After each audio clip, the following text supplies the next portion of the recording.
માલપુરના ડબારણ ગામના લોકોનો ચૂંટણી બહિષ્કારની ચમકી.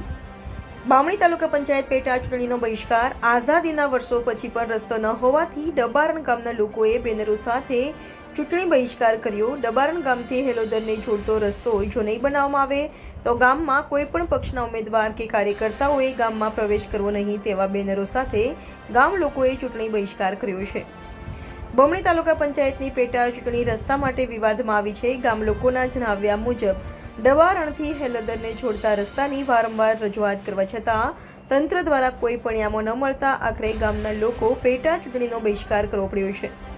રિપોર્ટર વાલમ બારિયા, ગુજરાત ક્રાઇમ ન્યૂઝ, માલપુર.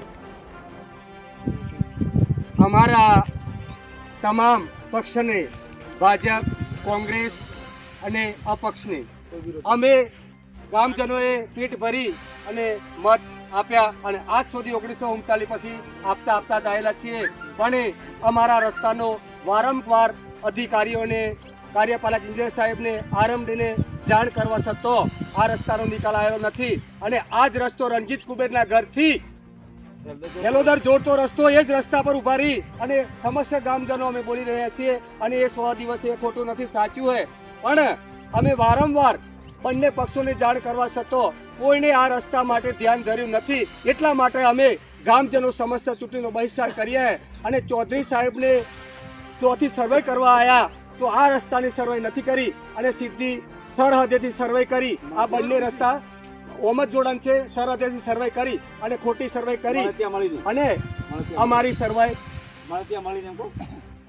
સર્વે સાચી સર્વે કરી નથી.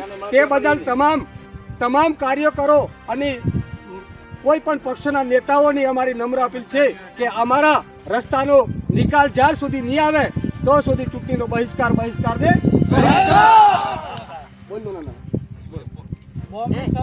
ધારાસભ્ય આવે તો રોડ નહીં બદલાય એવું ગામ સભામાં બોલ્યો. એ વાત પણ સાચી છે.